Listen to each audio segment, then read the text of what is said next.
संतवृंद,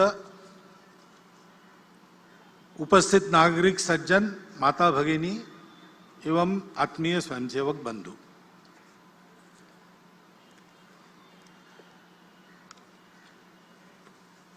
नौ दिन रात्रि शक्ति की उपासना करने के पश्चात विजय के साथ उदित होने वाली आश्विन शुक्ल दशमी के दिन हम अपने इस विजयादशमी उत्सव को संपन्न करने के लिए यहां पर उपस्थित हैं। शक्ति सारी बातों का आधार है।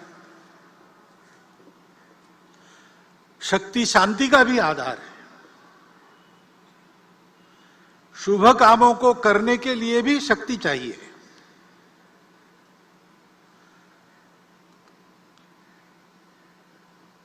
जो न दुख को दुख मन में मानता, धूल सुख की खोज की ना छानता, मोह आकर्षण भरे इस विश्व में राह अपने ध्येय की पहचानता, दूसरों के दुख को दूर करना, उसके लिए विष भी पीना जिसको स्वीकार है, ऐसे व्यक्ति को भी साधना के द्वारा शक्ति का अर्जन करना पड़ता है, क्योंकि साधना ही मुक्ति का शुभ द्वार है। शक्ति भी तो शांति का ही आधार है।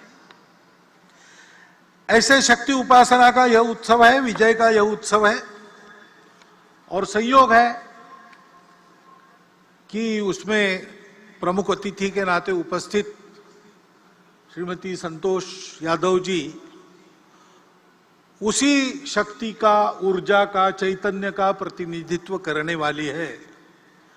गौरी शंकर की ऊंचाई को 2 बार उन्होंने पाटा है। संघ के कार्यक्रम में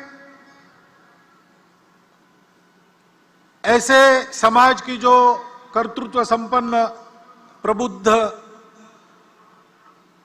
सबके लिए आदर्श उपस्थित करने वाली माता भगिनी है, उनको निमंत्रित करना, उनका उपस्थित रहना, उनका प्रमुख अतिथि बनना, यह डॉक्टर साहब के समय से ही चलता आ रहा है।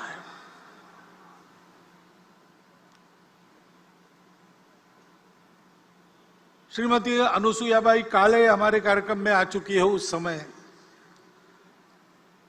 भारतीय महिला परिषद, इंडियन वुमेन्स कॉन्फ्रेंस की उस समय की अध्यक्षा राजकुमारी अमृत कौर भी यहां के शिविर में आ चुकी है। दिसंबर 34 में शिविर हुआ था, उसमें भी अध्यक्षता ऐसी एक महिला ने की थी, और तब से चलता आ रहा है। इमरजेंसी के बाद अकोला शहर के भी एक उत्सव की अध्यक्षा, मैं वहां प्रचारक था उस समय, तो कुमुत्ताई रांगणेकर जी, औरंगाबाद की रहने वाली, उन्होंने विजयादशमी उत्सव का प्रमुख अतिथि पद भूषित किया था।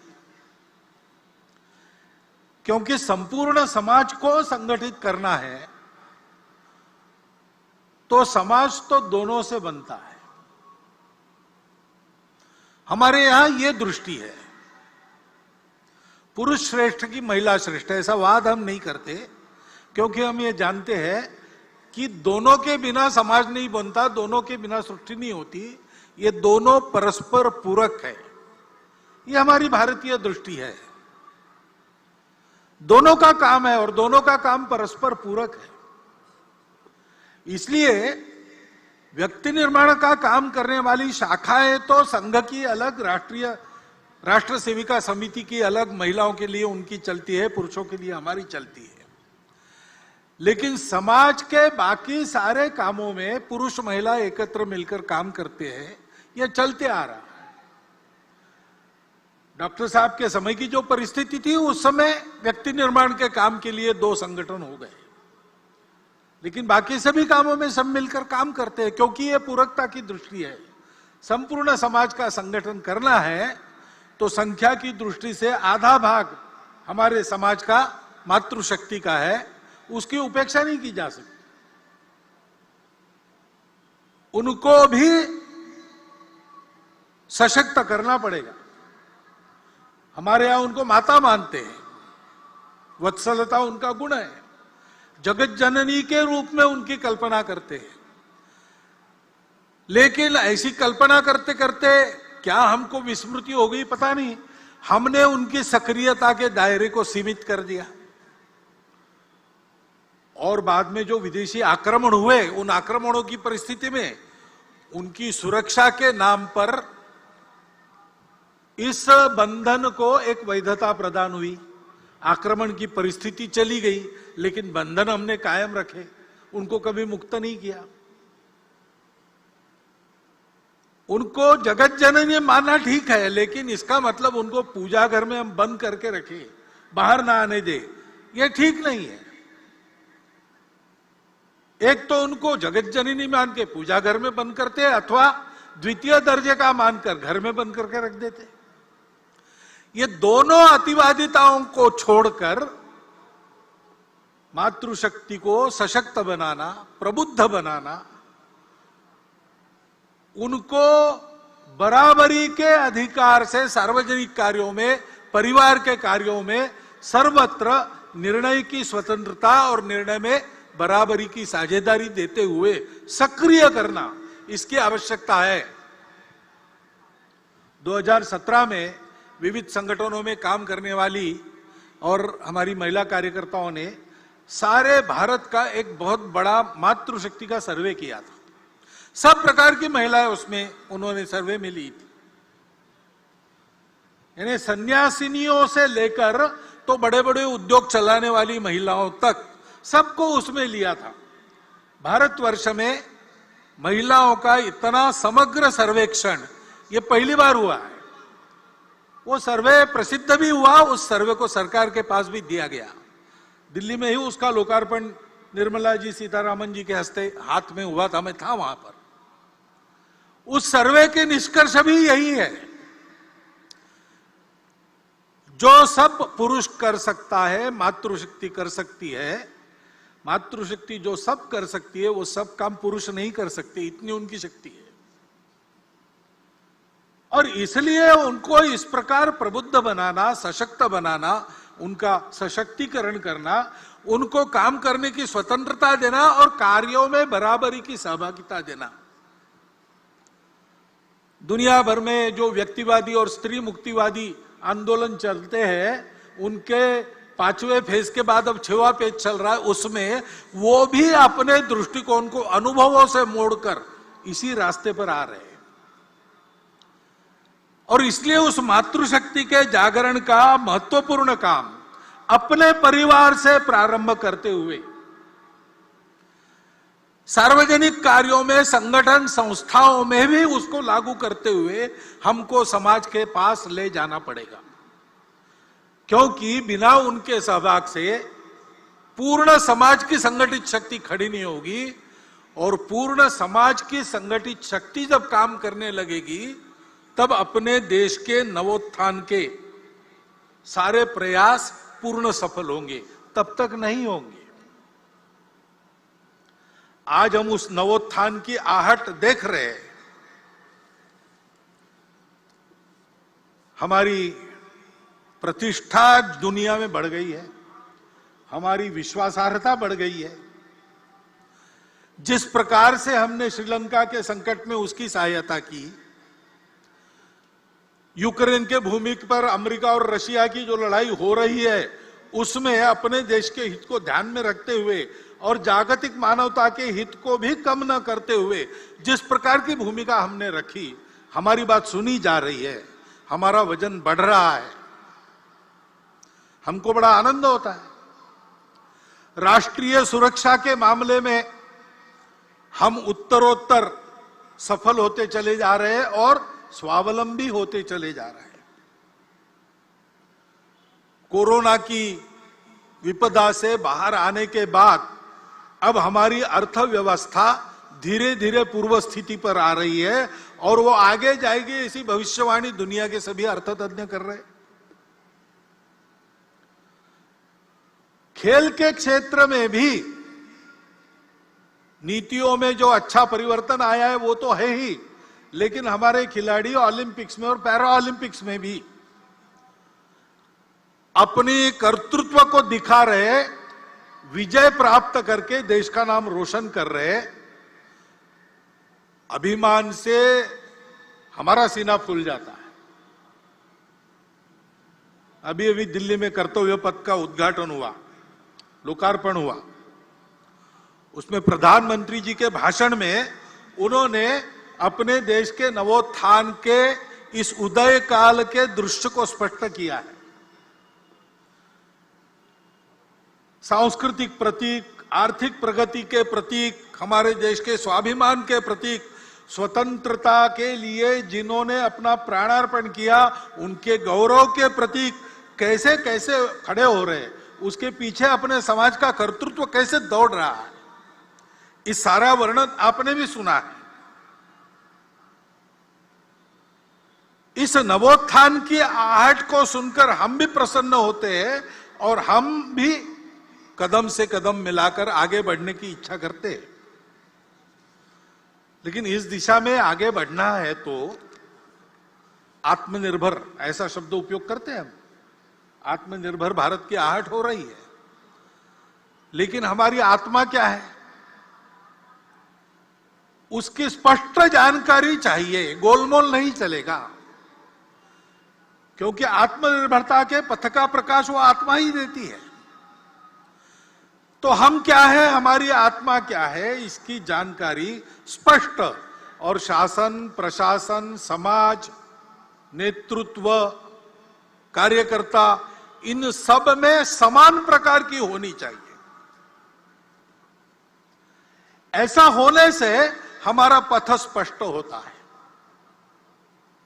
क्योंकि ये प्रगति का पथ सीधा तो नहीं होता है, कोई भी पथ सीधा नहीं होता है, क्योंकि उसको परिस्थिति से जाना पड़ता है, और परिस्थिति जैसी है वैसा ही जाना पड़ता है।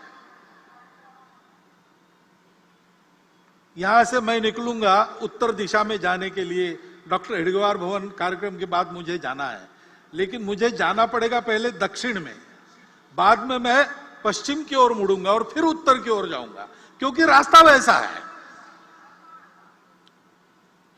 तो ये लचीलापन तो रखना पड़ता है। मुझे उत्तर में जाना है, बीच में पहाड़ हो, खाई हो, कुछ भी हो, मैं दिशा नहीं बदलूंगा। ऐसा करेंगे तो संकट में पड़ जाएंगे, कदाचित पहुंच नहीं सकेंगे। तो रास्ता निकालने वालों को लचीलापन धारण करना पड़ता है, लेकिन लचीलेपन की मर्यादा भी ध्यान में तब आती है जब अपने स्व की, अपने आत्मा की ये जानकारी, ये कल्पना अपनी स्पष्ट हो और सबकी समान हो। क्योंकि सबकी समान कल्पना ऐसी होने के बाद एक विश्वास रहता है, उस विश्वास के कारण आपसी समझदारी बनती है, लचीलेपन के कारण अविश्वास नहीं आता है। तो परस्पर समझदारी, विश्वास का भी वातावरण बनता है, और जिनको लचीला होना पड़ता है उनको कितना लचीला होना है और कितना नहीं होना है, पैर कहां पक्के जमाने हैं और शाखा पल्लव कैसे कैसे हवा में मोड़ने हैं, इसकी समझदारी प्राप्त होती है। तो उसके कारण संपूर्ण समाज में एक सहचित्तता का वातावरण बनता है, और उस सहचित्तता के कारण प्रगति होती है। प्रत्येक व्यक्ति के और सामूहिक रूप से हमारे समाज के राष्ट्रीय चरित्र का ये महत्व का घटक है, सहचित्तता। इसलिए हमारे संगठन मंत्र में उसको स्थान है। समानो मंत्र समिति समानी, समानम मनः सहचित्तमेषाम, समानम मंत्र अभिमंत्रमेवा।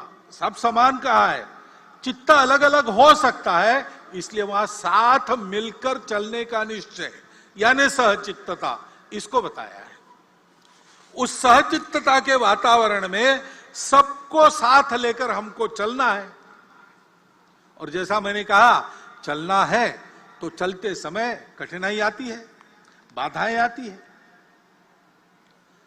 दो प्रकार की बातों से साधारणतः सावधान रहना पड़ता है। पहली बाधा तो हम खुद रहते हैं, गतानुगतिकता स्वभाव की वो बाधा उत्पन्न करती है। रूढ़िप्रियता के कारण वो बाधा आती है। समय बदलता है, समय के साथ बहुत कुछ बदलता है। समय के साथ मनुष्य का ज्ञान भी बढ़ता है और अज्ञान के कारण कुछ बातों की समझ जो थी वो समाप्त होती है, उसके जगह दूसरी नई समझ आती है, उसके अनुसार चलना पड़ता है। लेकिन रूढ़िबद्धता इस बात को रोकती है और उसके अनुसार चलना तो है, लेकिन बदलकर चलने के चक्कर में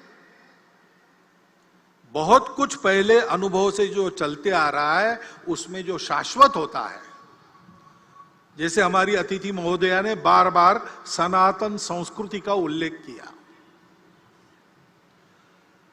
वो जो सनातन शाश्वत संस्कृति के मूल्य है उनको छोड़ने से काम नहीं चलता। उसी बुनियाद पर नया युगानुकूल देशानुकूल प्रतिमानक कौन सा होगा, ऐसा विचार करके चलना पड़ता है।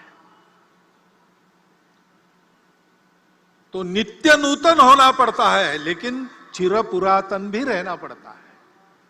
सनातन और नित्य नूतन ये साथ चलते हैं। बिना सनातन के नित्य नूतनता भटका देती है, कटी पतंग हो जाती है। और बिना नूतनता के, तो अंग्रेजी कविता प्रसिद्ध है, old order changeth yielding place to new, lest one good question should corrupt the world. परिवर्तन ये दुनिया का नियम है, उसके साथ चलना पड़ता है, लेकिन उसके साथ चलते चलते भटक न जाए, इसलिए सनातन पर पैर पक्के रखने पड़ते हैं। ये करने से मन की गतानुगतिकता हमको रोकती है। हमको उससे बाहर आकर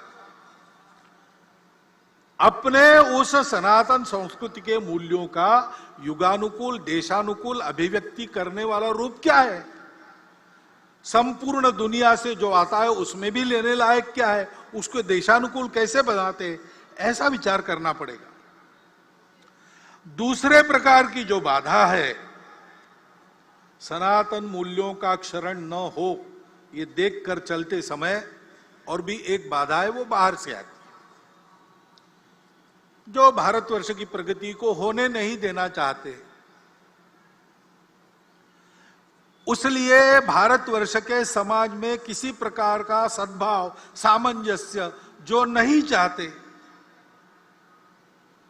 जिनके स्वार्थों को मार मिलेगी ऐसा उनको डर लगता है, ऐसा होने से वो सारी शक्तियां बाधा उत्पन्न करती है। अब उनके साधन भी होते हैं, अपना स्वार्थ साधने के लिए असत्य विमर्श पैदा करते हैं, गलत विमर्श पैदा करते हैं, हमको भटकाने के लिए, हमारे मन में द्वेष उत्पन्न करने का प्रयास करते हैं, हमारे बीच दूरियां बढ़ाने का प्रयास करते हैं। ऐसे सतत उनके प्रयास चलते हैं जिससे इस देश में एक आतंक का वातावरण हो, कलह बढ़े, देश में एक प्रकार से अराजकता हो जाए, नियम कानून के प्रति सम्मान न रहे, किसी को और कोई बंधन न रहे, डर न रहे, अनुशासन न रहे। इस प्रकार की कार्रवाइयां उनकी चलती रही है, वर्णन करने का जरूरत नहीं, हम सबको पता है, हम सब उसको अनुभव कर रहे हैं। और हम उनको पैठ दे इसलिए वो हमसे नजदीकी जताते हैं, जाति के नाम पर, पंथ संप्रदाय के नाम पर, अपने निहित स्वार्थों के नाम पर भी हमारे हमदर्द बनकर आते हैं। उनके इस चंगुल में फंसना नहीं। राष्ट्र विरोधी ऐसी बातों का निर्भयतापूर्वक और निर्मोही होकर अपने पराये का विचार न करते हुए हमको निषेध ही करना पड़ेगा, प्रतिकार भी करना पड़ेगा। शासन प्रशासन इनको नियंत्रित या निर्मूल करने का जो प्रयास करता है उसमें उनके सहयोगी बनना पड़ेगा। ये कार्रवाइयां चल रही है, भोलेपन से समाज उसमें फंसे नहीं। एक बहुत पुराना मराठी भावगीत मुझे याद आता है, शायद लता जी ने ही गाया है। उसमें यह कहा गया है, वाढवीत भेद भावा दुष्टतोचा फिरतो कावा। भेद भावों को बढ़ाते हुए दुष्टता अपने छल कपट कर रही है। गाठुनिया भोळ्या जीवा अंधारात घालील घाव। अंधेरे में आघात करेंगे लोगों के भोलेपन का लाभ उठाकर। चित्त नित्य सावध ठेवा, नित्य सावधान रहो। एक लक्ष्य लाओ न डोळे, एक लक्ष्य के तरफ अपनी नजर गड़ा के रखो, उस लक्ष्य का भान रख के सावधान रहो। वो लक्ष्य क्या है? स्वाभाविक है, भारत का परम वैभव यही अपना लक्ष्य है। और इस लक्ष्य के लिए इस प्रकार सजगता से समाज का सबल और सफल सहयोग आवश्यक है। क्योंकि परिवर्तन आता है, परिवर्तन लाने वाले उपकरण रहते हैं, शासन है, प्रशासन है, समाज में तरह तरह के संगठन है, संस्थाएं हैं, एनजीओ काम करती है। लेकिन इन सबकी यशस्विता समाज का जब तक उनको समर्थन मिलता नहीं, समाज में जब तक वो परिवर्तन आता नहीं, तब तक ये सफल नहीं होती। कई इसके उदाहरण हैं। अब कई बार हम लोग मातृभाषा माध्यम, हमारे बच्चे अपनी भाषा को भूल रहे, आजकल लोगों को समझ में नहीं था, तकरार करते, ये भी कहते हैं नीति में चाहिए, नीति में चाहिए। अब नई शिक्षा नीति आई, उसके तहत उच्च शिक्षा तक धीरे धीरे मातृभाषाओं का आगमन हो रहा है। आगे चल के लागू हो जाएगा, पुस्तकें भी तैयार हो जाएगी, पढ़ाने वाले भी तैयार हो जाएंगे। लेकिन क्या हम अपने बच्चों को मातृभाषा माध्यम में पढ़ाने के लिए भेजते हैं? कि एक जो मिथक चलता है, करियर के लिए अंग्रेजी आवश्यक है। करियर के लिए अंग्रेजी आवश्यक नहीं है। मैं अकेला ये नहीं कहता हूं। पुणे में एक प्रदीप लोखंडे जी है, सप्रेम नमस्कार विनंती विशेष, ऐसा उनका नाम पड़ा है। क्योंकि उनकी एडवर्टाइजमेंट एजेंसी थी, तो मार्केट सर्वे करने के लिए वो हर गांव के सरपंच कोतवाल को पत्र भेजते थे कि आपके यहां बाजार है क्या, उस बाजार में लोग क्या खरीदते हैं क्या नहीं खरीदते, उनसे जानकारी लेते थे। उनका डाटा इतना समग्र और पूर्ण है कि उस समय महाराष्ट्र सरकार भी उनसे डाटा लेती थी अगर आवश्यकता पड़ी तो। उन्होंने 6वीं क्लास में स्कूल छोड़ दिया था और वो पुणे में आके एक छापखाने में काम करने लगे।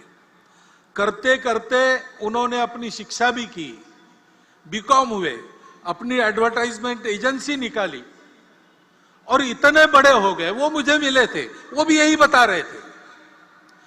वो कह रहे थे, भागवत जी आप भाषण करते हो तो बड़ा प्रकाशित वगैरह होता है, तो आप एक बात कहो भाषण में, ये बताओ कि अंग्रेजी करियर के लिए आवश्यक नहीं है।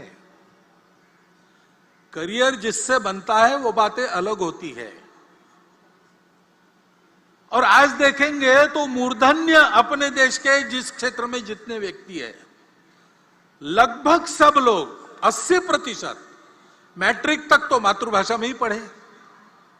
ऐसा होने के बाद भी और शासन की नीतियां इस ओर आने के बाद भी अगर हम अपने बच्चों को मातृभाषा में पढ़ाने वाले स्कूलों में नहीं भेजेंगे तो क्या वो नीति यशस्वी होगी? और केवल मांग करने से होगा?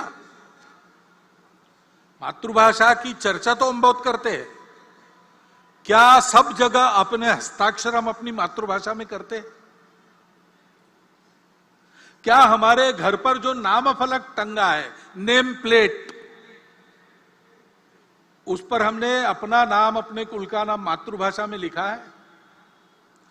अपने घर के कार्य प्रसंगों के निमंत्रण हम भेजते हैं, अपने परिचित मित्र लगभग सब 90% तो भारत के ही होते हैं, रिश्तेदार भी भारत के ही होते हैं।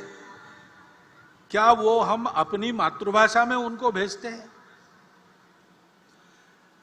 अपने से जब ये परिवर्तन समाज करता नहीं, तब तक मातृभाषा की नीति कैसे सफल होगी? शिक्षा नीति में, और हम कहते हैं संस्कार आजकल नहीं मिलते, संस्कार आने चाहिए, सुसंस्कृत देशभक्त नागरिक बनने चाहिए, लेकिन अपने पाल्यों को स्कूल में भेजते समय हम क्या बताते हैं? ऐसा पढ़ो कि अधिक कमाओगे, ऐसा बताते हैं कि ऐसा पढ़ो कि देश के उत्तम नागरिक बनोगे, ऐसा बताते हैं। पाल्यों को अगर हम ये मंत्र देकर भेज रहे हैं कि कुछ भी करके अधिक कमाने वाली डिग्री लो, तुमको उस डिग्री का ज्ञान लेने की इच्छा हो ना हो, मन के विरुद्ध पैसा पैसा पैसा पैसा ऐसा होने के लिए तुमको वही करना चाहिए। जब तक ये अभिभावक पढ़ाते, तब तक छात्र कैसे देशभक्त सुसंस्कृत नागरिक बनेंगे? वो तो पैसा कमाने वाली मशीन ही बनना चाहेंगे। शुरू समाज से होती है सारी बातें। संस्कार भी समाज में, घर में अभिभावक देते हैं, सामाजिक आयोजनों में और माध्यमों के द्वारा, जननेताओं के द्वारा संस्कारों का वातावरण होता है। केवल विद्यालय महाविद्यालयीन शिक्षा में संस्कार नहीं मिलते। हमको परतंत्र बनाने वाली शिक्षा जब शासन के संपूर्ण आशीर्वाद से लागू थी स्वतंत्रता के पूर्व, तो हमारे स्वतंत्रता के लिए हमारी सनातन संस्कृति के आधार पर नए भारत की कल्पना करके संघर्ष करने वाले सबके सब लोग उसी शिक्षा पद्धति में से निकले। लोकमान्य तिलक कहां पढ़े थे? गुरुकुल में नहीं पढ़े थे। महात्मा गांधी गुरुकुल में नहीं पढ़े थे। योगी अरविंद गुरुकुलों में नहीं पढ़े थे। डॉक्टर हेडगेवार की शिक्षा अंग्रेजी पद्धति से हुई थी। लेकिन ये सब लोग देशभक्त सुसंस्कृत लोग क्यों बने? तो केवल स्कूली शिक्षा पे निर्भर नहीं थे। घर का वातावरण, समाज का वातावरण, इसके कारण उनके संस्कार बने। समाज का यह दायित्व बनता है, प्रत्येक परिवार का, जो समाज की छोटी इकाई है, उसका यह दायित्व बनता है। वहां परिवर्तन नहीं आएगा तो कैसे शिक्षा नीति संस्कार लाने में सफल होगी? दूसरी ऐसी स्वास्थ्य की आवश्यकता रहती है। हम चाहते हैं, हमारा प्रस्ताव भी है, आप सबकी इच्छा है कि सबको सुलभता से मिले, सस्ते में मिले, और समग्र विचार करके, सभी पाखियों का विचार करके जिसको जो लागू होता है ऐसा देने वाली, एक शब्द चलता है प्लूरोपैथिक, ऐसी चिकित्सा पद्धति, ऐसी चिकित्सा व्यवस्था सरकार करे। ठीक है, लेकिन स्वास्थ्य केवल उपचार पर निर्भर नहीं रहता। बीमार होने पर उपचार की बात है, बीमार न होने के लिए कुछ करना पड़ता है। इलनेस की व्यवस्था हमारी अपेक्षा ठीक है, लेकिन वेलनेस का काम हमको भी करना पड़ता है। अब सरकार के नीति के कारण और उनके आशीर्वाद से भी योग की बात रूढ़ हो रही, सब लोग योगासन करें ऐसा प्रयास चल रहा है। संयम की आदतें, सार्वजनिक स्वच्छता की आदतें, इन सारी बातों में शासन की नीति तो अग्रसर हो रही। हमारी आदतें बदली है क्या? हम अपना कचरा कहां पर डालते हैं? हम अनावश्यक कचरा करते हैं क्या? अपने पर्यावरण को, अपने घर के परिवेश को स्वच्छ रखते हैं कि नहीं रखते? हमारी स्वयं की आदतें स्वच्छता की है कि नहीं? कितनी बातें सोचनी पड़ेगी। समाज जब तक सहयोग नहीं करता, व्यवस्था यशस्वी नहीं होती। केवल डॉक्टर अंबेडकर साहब ने कहा था कि संविधान के द्वारा सबको आर्थिक स्वतंत्रता और राजनीतिक स्वतंत्रता का लाभ हुआ है, परंतु वो पूरा का पूरा मिले, अमल में आए, इसलिए सामाजिक स्वतंत्रता की आवश्यकता है और वो समाज की लानी पड़ेगी। कानून नियम तो बने, बाद में भी बने और आज भी बन रहे हैं। समाज में विषमता का निर्मूलन हो और समता को लाया जाए, यह उद्देश्य बताकर, यह उद्देश्य बनाकर भी नियम कानून तो बन रहे हैं, लेकिन विषमता रहती कहां है? विषमता तो हमारे आपके मन में रहती है। ऊपर ऊपर का इलाज होने से क्या होगा, अंदर तो नासूर सड़ता रहेगा। और इसलिए मन से उसका निर्मूलन होना चाहिए, समाज मन से विषमता चली जानी चाहिए। उसके लिए हम सबको काम करना पड़ेगा। मैं और मेरा कुटुंब, इसके मित्र, हमारे आसपास समाज में जितने प्रकार बाकी लोग मानते हैं, जाति मानते होंगे, भाषा मानते होंगे, पंथ संप्रदाय मानते होंगे, सब में मेरे अपने मित्र रहेंगे, जिनका मेरे घर और मेरा उनके घर आना जाना रहता है। सब वर्गों में ऐसे कुटुंब हमारे कुटुंब के मित्र रहेंगे, जिनके यहाँ हमारा आना जाना, उनका हमारे यहाँ आना जाना, उठना बैठना, खाना पीना, ऐसे संबंध है। और सामाजिक स्तर पर कम से कम मंदिर, पानी, स्मशान सबके लिए एक हो। छोटी मोटी बातों को लेकर आपस में झगड़ा ना हो। ये घोड़ी चढ़ सकता और वो घोड़ी नहीं चढ़ सकता, ऐसी मूर्खतापूर्ण बातें अब समाज के आचरण से चली जाए, इसका प्रयास करना पड़ेगा।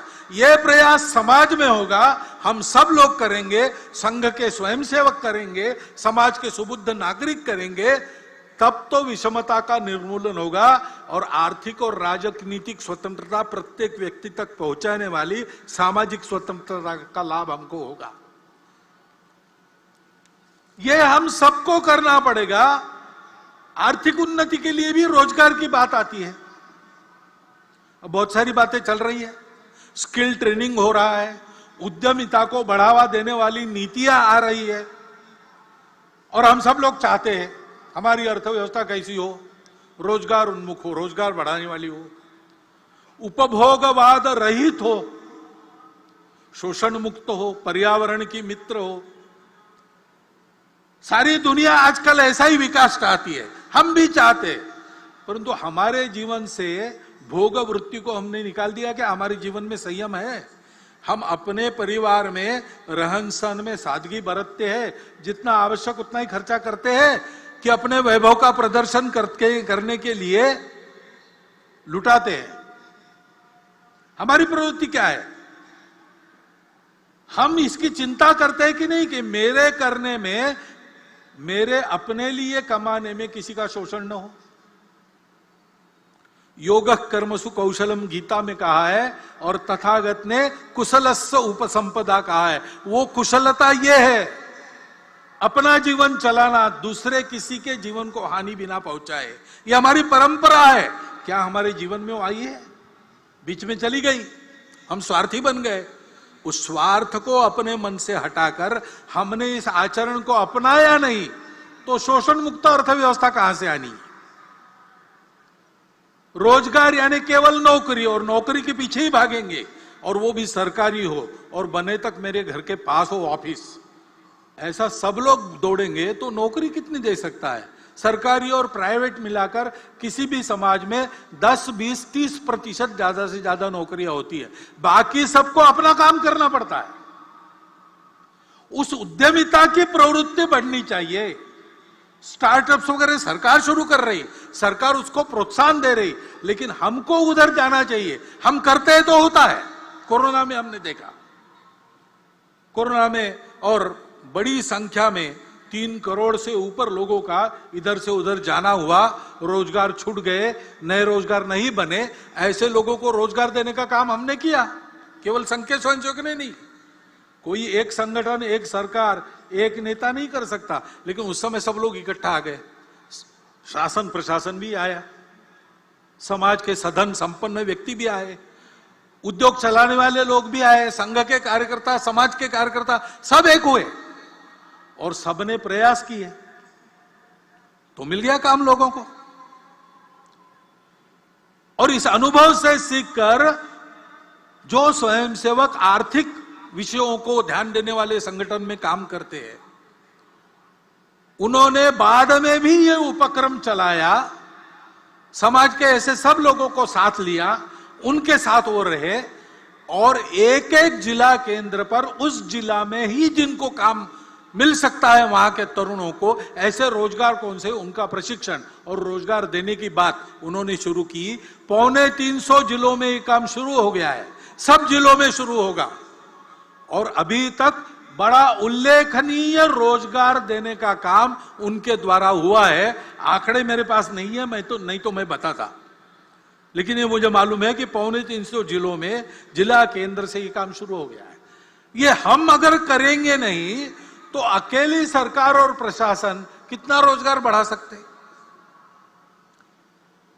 रोजगार लघु उद्योगों में, सहकारिता में, कृषि में सबसे ज्यादा होता है। ये तो अधिकांश सारे समाज के हाथ में है। समाज अगर ध्यान नहीं देता तो ये होता नहीं है। बार बार समाज समाज समाज, ये मैं क्यों कह रहा हूं? सरकार को उसके दायित्व से मुक्त करना मैं नहीं चाहता हूं, और हमको मुक्त नहीं करना है, उस पर नजर रखनी है, ठीक करते हैं कि नहीं अपने दायित्व को पूरा। जनता का यही काम है। परंतु वो अपना दायित्व पूरा करेंगे तो भी अगर समाज नहीं करता तो उनकी बातों का यश नहीं आने वाला, क्योंकि सब बातों का कारण समाज है। उस समाज में ये परिवर्तन लाना पड़ेगा। समाज बड़ा विशाल है, कुछ लोग उससे भी डरते। इतनी बड़ी जनसंख्या है, पहले उसको कम करो नहीं तो कुछ नहीं होगा। ये वाक्य पूर्ण सत्य नहीं है। ये बात सही है, जनसंख्या जितनी ज्यादा उतना बहुत ज्यादा, लेकिन यही एक बात नहीं है, क्योंकि जनसंख्या जैसे एक बोझ के रूप में देखी जा सकती है, वैसे जनसंख्या का ठीक से उपयोग किया तो एक साधन बनता है, एसेट बनता है। आज अपनी इतनी ज्यादा जनसंख्या है तो जैसे उसका वर्णन बोझ के रूप में हो सकता है, वैसे हम ये भी कह सकते हैं कि हम आज डेमोग्राफिक डिविडेंड की स्थिति में है। 57 करोड़ युवाओं की संख्या किसी दुनिया के देश में नहीं है। चीन हमारा पड़ोसी बूढ़ा हो चुका है, हम जवान रहने वाले 30 साल तक। जनसंख्या का विचार दोनों रूप से हो सकता है, वो एक साधन भी है, और एक परिस्थिति में विचार करता है तो एक बात लगती है, दूसरे परिस्थिति में विचार करता है दूसरी बात लगती है। चीन की इतनी ज्यादा जनसंख्या थी, उनको बोझ लगने लगा। उन्होंने एक परिवार में एक संतान और बाद में नहीं संतान, ऐसी नीति अपनाई। बड़े कड़े प्रयास से उन्होंने उसको लागू किया। हुकुमशाह है वहां, डिक्टेटरशिप है, यशस्वी हो गए। लेकिन फिर उनके ध्यान में आ गया अब सब बूढ़े ही बूढ़े हैं, काम करने के लिए जवान कहां से आएंगे? तो अब उन्होंने 2 संतति को प्रोत्साहन देना शुरू कर दिया। हमारे यहां क्या है, हमको भी विचार करना पड़ेगा। हमारा देश 50 वर्षों के बाद कितने लोगों को खिला सकता है? उस समय समाज में काम करने वालों की कितनी संख्या चाहिए? काम न कर सकने वाले उस समय कितने रहेंगे? आज के 57% युवा 50 साल के बाद काम करने की स्थिति में रहेंगे क्या? अपने देश का पर्यावरण कितने लोगों को खिला सकता है, कितने लोगों को झेल सकता है? इतने लोगों के शिक्षा की, स्वास्थ्य की क्या व्यवस्था हम कर सकेंगे? इतने लोग काम करेंगे, रहेंगे भी, क्या क्या करना पड़ेगा? और केवल देश का प्रश्न नहीं है। जन्मदात्री तो माता होती है, वो हमारी मातृशक्ति का सशक्तिकरण हमने कितना किया है? उनका स्वास्थ्य कैसा है? उनको, उनकी इच्छा क्या है, उनकी आवश्यकता क्या है? परिवार की भी आवश्यकता होती है, परिवार का भी विचार क्या है? ये एक समग्र विचार करके एक नीति बनानी पड़ती है।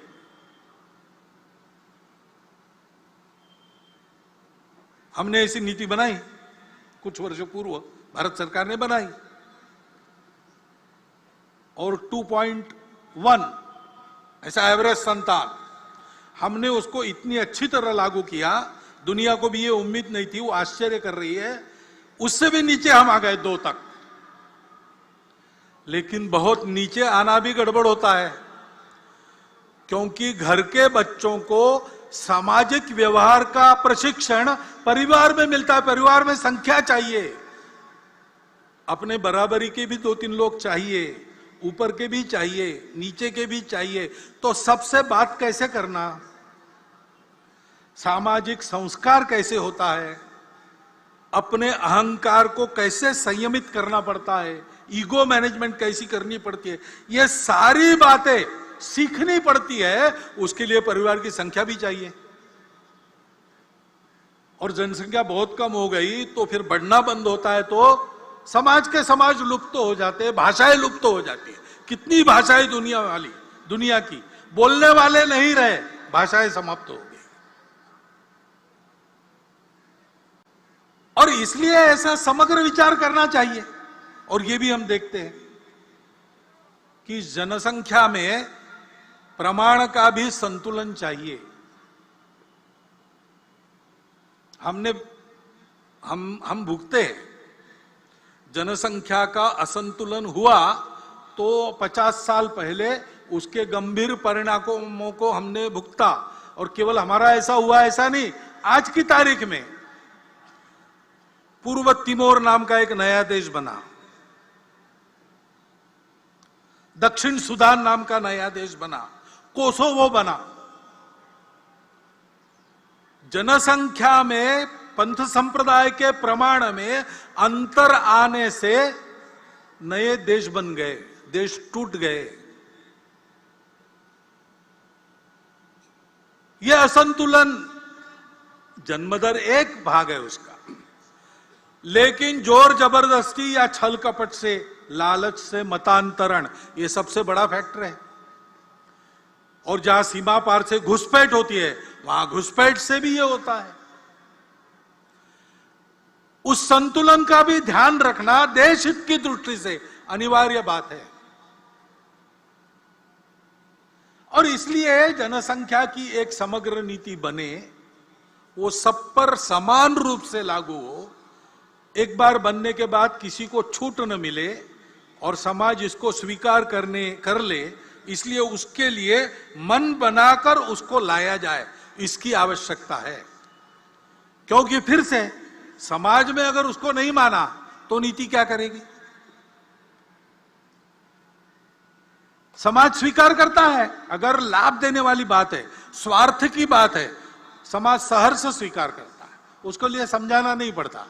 लाभ दिखता है या 3 साल के बाद, 5 साल के बाद, 10 साल के बाद बच्चों को मिलने वाला है, ये अगर पक्का है, समाज उसको स्वीकार करता है। लेकिन जहां देश के लिए छोड़ना पड़ता है, हमको नहीं मिलेगा किसी और को मिलेगा, जलना बंद करके देना पड़ता है, वहां समाज में सहयोग दिखता है कि प्रतिरोध दिखता है? सवाल बात है। जो ऐसा त्याग करना पड़ता है, जो ऐसी तपस्या करनी पड़ती है, उसको भी समाज स्वीकार करे। इसलिए स्व की जागृति का महत्व है, क्योंकि समाज यानी हम है। एक मैं यहां हूं, लेकिन मेरा समाज, हमारी सबकी एक समान पहचान है। वो हमारी समान पहचान कौन सी है? सौभाग्य से भारतवर्ष में इतनी सारी भाषाएं हैं, इतने सारे पंथ संप्रदाय है। विदेशों के आक्रमण के कारण भी कुछ संप्रदाय हमारे यहां बन गए, हमारे ही लोग उस संप्रदाय में है। उनकी पूजाएं पंथ संप्रदाय विदेशी है, वो यहां के है। कुछ दशकों पूर्वज उनके वही थे जो हमारे। इतने सारे खान पान रीति रिवाज है, इतने प्रांत है, इतने सारे प्रकार है लोगों के, तो स्वार्थ भी अलग अलग हो जाते हैं। फिर भी सदियों से हमारा राष्ट्र जीवन का एक सनातन अक्षुण्ण प्रवाह चला है। भारत का अस्तित्व सदा रहा है, व्यवस्थाओं की भी विविधता रही, राज्य भी अनेक रहे, लेकिन सदैव भारत रहा, भारत एक रहा। पूरे भारत की प्रशस्ति रामायण में है, पूरे भारत की प्रशस्ति बाद के महाभारत में है, पूरे भारत की प्रशस्ति कालिदास में ने भी लिखी है, गुरु नानक देव जी ने, श्रीमद शंकर देव जी ने, सुब्रमण्यम भारती ने, रविन्द्रनाथ टैगोर ने, सब लोगों ने। क्या समय था, कौन सी व्यवस्था थी, राज्य एक थे या अनेक थे, राज्य करने वाले अपने थे या विदेश के थे, बिना इसका विचार किए पूरे भारत का स्तुतिगान गाया है। हमारा देश उस समय से एक देश है, एक राष्ट्र है। क्योंकि इन विविधताओं को स्वीकार करने की बात हमारे समझ में बहुत प्राचीन समय में आ गई। हमारे पूर्वजों ने यह प्राप्त किया सत्य कि सारा अस्तित्व एक की अभिव्यक्ति है। उस एक को जान लो तो कभी फीका न पड़ने वाला शाश्वत सुख प्राप्त होता है, और इसलिए उसको प्राप्त करने के लिए उपभोग को छोड़ के चलना, ऐसा जीवन और वो प्राप्त करना, ये परम लक्ष्य, ऐसा तरीका सब अपना है। क्योंकि सब एक से, मैं जिससे बना हूं, मैं जिसको व्यक्त करता हूं दूसरे जगह, दूसरे रूप में, दूसरे प्रकार से, दूसरे नाम से, दूसरे रूप में, कोई और उसको वही प्रकट करता है। और इसलिए वो दिखता अलग है लेकिन मेरे से अलग नहीं है, वो मैं ही हूं। उसका सुख मेरा सुख, उसका दुख मेरा दुख। ये हमारे पूर्वजों ने पहचाना, संपूर्ण पृथ्वी को एक कुटुंब माना और संपूर्ण विश्व एक घर बने, इस प्रकार का लक्ष्य लेकर जीवन कैसे जीना, इसका आदर्श संपूर्ण दुनिया को देने के लिए एक समन्वय की संस्कृति बनाकर स्व के आधार पर इस राष्ट्र का निर्माण किया। वो संस्कृति, वो हमारे पहचान का पहला आधार है, वो हमारे राष्ट्रीयता का पहला आधार है, जिसको बार बार सनातन सनातन कहा हमारे प्रमुख अतिथि महोदया ने। वह हमारी चलती हुई भारतीय संस्कृति, खान पान, रीति रिवाज वगैरह ऊपर की बात है, आचार धर्म है, वो बदलते रहता है, लेकिन मूल्य समान है। क्योंकि इस सत्य के वो है, वो कोई कल्पना नहीं है, थियरी नहीं है, उस सत्य को साक्षात किया, वो सत्य सदा विद्यमान रहता है। उसके आधार पर हमने कहा कि धर्म से चलो।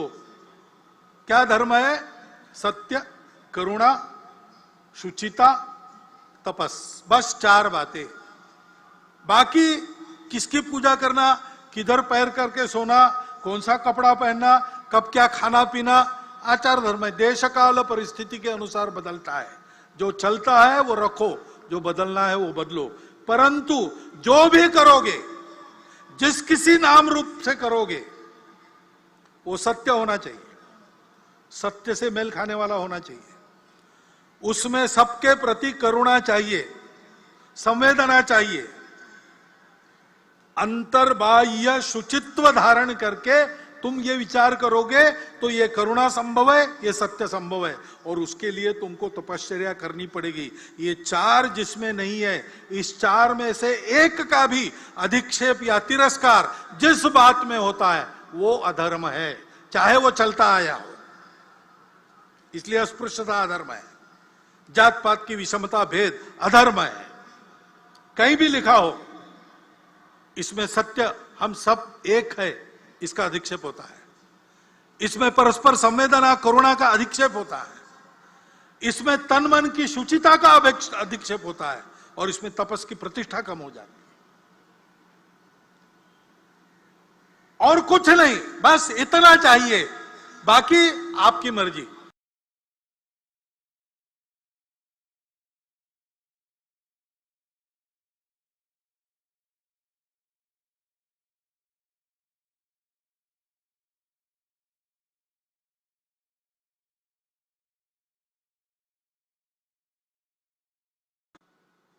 यह विचार हिंदू राष्ट्र का विचार है, ऐसा लोग कहते हैं, क्योंकि वो है हिंदू राष्ट्र का यही विचार है। इसलिए हम कहते हैं हिंदुस्तान हिंदू राष्ट्र है। इन बातों को मानने वालों का संगठन हम कहते हैं। हम हिंदू संगठन करते हैं, हम किसी का विरोध नहीं करते, सर्वेशाम अविरोध चलता है। लोग हैं जो इसी को मानते लेकिन इसको हिंदू कहने से कतराते या डरते हैं या विरोध भी करते हैं, नहीं चाहिए ये शब्द। लेकिन आशय यही है, हमको कोई कष्ट नहीं है उसका, हमारा उनके साथ कोई झगड़ा नहीं है। भारतीय शब्द का उपयोग करते, इंडिक शब्द का उपयोग करते, चलता है, अर्थ वही है। हम अपनी स्पष्टता के लिए इस शब्द पर पक्के रहेंगे, इसका उपयोग करें।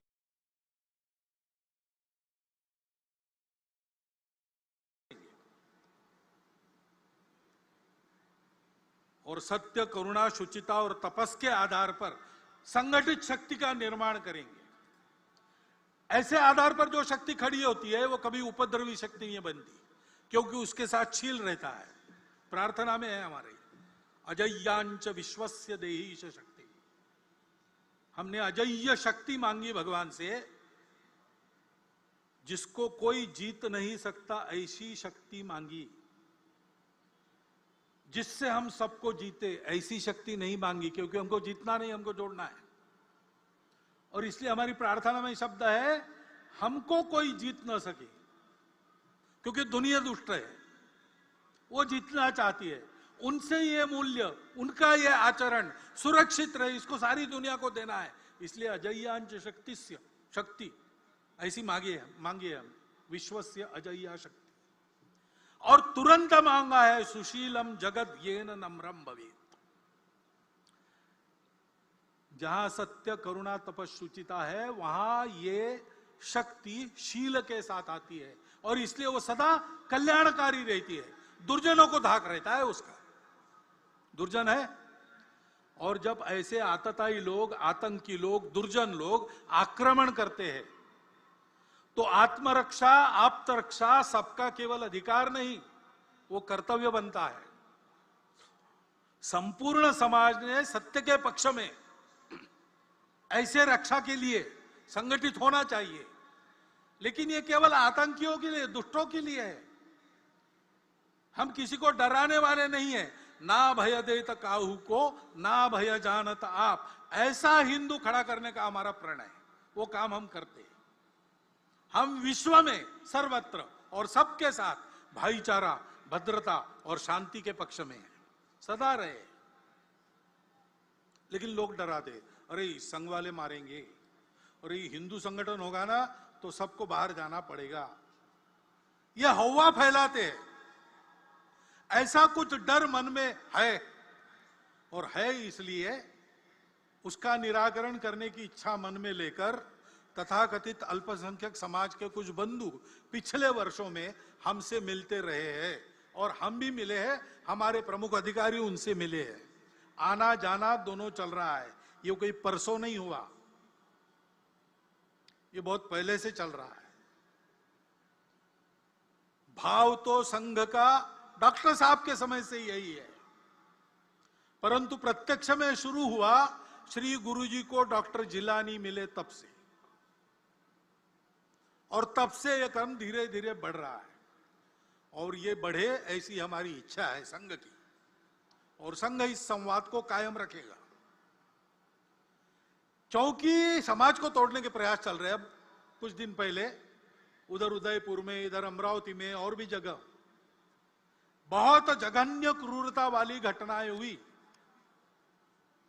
क्या कारण था, क्या नहीं, उसकी चिकित्सा नहीं करते। जो हुआ वो बहुत क्रूरतापूर्ण हुआ, पूरा समाज विरोध में गया। हमेशा होता नहीं, लेकिन इस बार मुस्लिमों के भी कुछ प्रमुख लोगों ने इसका विरोध किया, उसको गैर इस्लामिक बताया। अन्याय, असत्य, अत्याचार, आतंक के खिलाफ ऐसे ही खड़ा होना चाहिए, ये अपवाद न रहे। सभी समाजों के सज्जनों को ऐसा मुखर होना चाहिए। हिंदू समाज में ये मुखरता है। ऐसी घटनाएं घटती है तो कोई हिंदू भी आरोपित है, उसका भी निषेध करते, उसके खिलाफ बोलते हैं। कभी कभी गलतफहमी में हमको भी गाली खानी पड़ी है, हमको भी उत्तर देने पड़े। आज हम समाज के विश्वास पात्र है, समाज हमको चाहता है, लेकिन हम ऐसा कुछ करें तो हमारी टांग और कान पकड़ के खींचेगा समाज। हिंदू समाज ऐसा है, सबको ऐसा बनना चाहिए। जो गलत है, कितना भी प्रोवोकेशन हो, कितना भी उकसावा हो, कानून के मर्यादा में रहना चाहिए, संविधान की मर्यादा में रहना चाहिए। अपना आचरण उसके बाहर नहीं जाना चाहिए। वो हम सब ने मिलकर अपने ऊपर लाद लिया अनुशासन है, उसका पालन करना ही चाहिए। नहीं करते तो गलत आचरण है, उसके खिलाफ मुखर होना चाहिए। ये मुखरता समाज का स्वभाव बनना चाहिए। इसके नियंत्रण में सक्रियता और सहयोग समाज का स्वभाव बनना चाहिए। इसकी आवश्यकता है।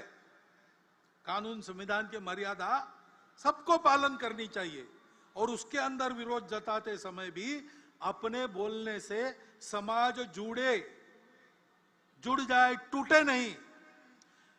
दिल को किसी के तोड़े मत, श्रद्धा को ठेस न पहुंचाए, इसकी चिंता करनी पड़ेगी, इसका ध्यान रखना पड़ेगा। क्योंकि हम सब लोग दिखते भिन्न है, लेकिन हम दिखते अलग है, इसलिए हमारा अलगाव है। हम एक दूसरे के नहीं है, हम भारत से अलग है, हमको अलग चाहिए, ये गलत विचार है। इस गलत विचार का दुख भरा परिणाम हमने देखा है। ऐसा गलत विचार करने के कारण भाई टूटे, धरती खोई, मिटे धर्म संस्थान, ये प्रसंग हुआ। हमको फिर से उस रास्ते से नहीं जाना है। हमको एक रहना है, तो हमको भारत होना है। हम भारत के पूर्वजों के हम भारत के संस्कृति के हैं, हम भारत के पूर्वजों के हैं। हम चाहे पंथ संप्रदाय से अलग अलग हो, भाषा प्रांत से अलग अलग हो, खान पान रीति रिवाज अलग अलग हो, हम समाज और राष्ट्रीयता के नाते एक है। यही हमारे लिए तारक मंत्र है। ये स्वतंत्रता का 75वां वर्ष है। योगी अरविंद, उनका भी जन्मदिन 15 अगस्त का ही था। तो 15 अगस्त 1947 को उन्होंने एक संदेश दिया। उसमें उन्होंने 5 स्वप्न अपने बताए। पहला स्वप्न था स्वतंत्र अखंड एकात्म भारत। उन्होंने कहा कि स्वतंत्रता मिल गई और अपने संविधान के कारण सारे अलग अलग संस्थान एकत्र होकर एक देश बना, मुझे बड़ा अच्छा लगता है। परंतु पाकिस्तान हुआ, भारत का विभाजन हुआ, इसके कारण हिंदू मुसलमानों की खाई दूर होने के बजाय एक नई शाश्वत राजनीतिक खाई बन गई। ये गलत हो गया। जिस किसी मार्ग से जाना है उस विभाजन को जाना चाहिए, नहीं तो भारत की उन्नति, भारत की प्रगति और शांति और भारत का दुनिया में जो योगदान अपेक्षित है उसके मार्ग में ये सदा बाधा बनता रहेगा। दूसरी बात उन्होंने कही कि विश्व को एक करना मैं चाहता हूं, उसके लिए यूनो वगैरह जैसी संस्थाएं बन गई द्वितीय महायुद्ध के पश्चात। ये अच्छी बात है, वहां जरा न्यायपूर्ण बात होनी चाहिए, भारत को उसको सशक्त करना पड़ेगा। और इसलिए तीसरा स्वप्न, भारत की आध्यात्मिकता का सारे विश्व में सर्व संचरण होना पड़ेगा और विश्व की मानवता पर अतिमानस का अवतरण होना पड़ेगा। यानी मानवता सामान्य रूप से उन्नत होनी पड़ेगी। इन 5 स्वप्नों को वो देखते थे, उन्होंने अपने पत्र में वो लिखा, संदेश में लिखा। और इसलिए कर्तव्य का जो संदेश उन्होंने उसमें लिखा है वो हम सबके लिए अतिशय मननीय और करणीय संदेश है। उसको मैं आपको पढ़ के बताता हूं। मूल अंग्रेजी में है पत्र, वो हिंदी में है, मैं करता हूं और बताता हूं। महर्षि अरविंद कहते हैं, राष्ट्र के इतिहास में ऐसा समय आता है जब नियति उसके सामने ऐसा एक ही कार्य, एक ही लक्ष्य रख देती है जिस पर अन्य सब कुछ, चाहे वह कितना भी उन्नत या उदात्त क्यों न हो, न्योछावर करना ही पड़ता है। हमारी मातृभूमि के लिए अब ऐसा समय आया है जब उसकी सेवा के अतिरिक्त और कुछ भी प्रिय नहीं, जब अन्य सब उसी के लिए प्रयुक्त करना है। यदि आप पढ़ें तो उसी के लिए पढ़ो, शरीर मन व आत्मा को उसके सेवा के लिए ही प्रशिक्षित करो, अपनी जीविका इसलिए प्राप्त करो कि उसके लिए जीना है। सागर पार विदेशों में इसलिए जाओगे कि वहां से ज्ञान ले आकर उससे उसकी सेवा कर सके, उसके वैभव के लिए काम करो। वह आनंद में रहे इसलिए दुख झेलो। इस एक परामर्श में सब कुछ आ गया। आज का समय देखते हैं तो आज भी हमारे लिए कर्तव्य का यही संदेश है। गांव गांव में सज्जन शक्ति रोम रोम में भारत भक्ति, यही विजय का महामंत्र है। दसों दिशा से करे प्रयाण, जय जय मेरे देश महान। इस कर्तव्य पथ पर हम सब स्वयं सेवक आगे बढ़े, समाज भी हमारे साथ आगे आए, स्वतंत्र रूप से भी हमारे साथ चल सकता है। हम सब लोग साथ मिलकर चले और परम वैभवी भारत को विश्व गुरु बनाए। इस आवाहन के साथ मैं अपने 4 शब्द समाप्त कर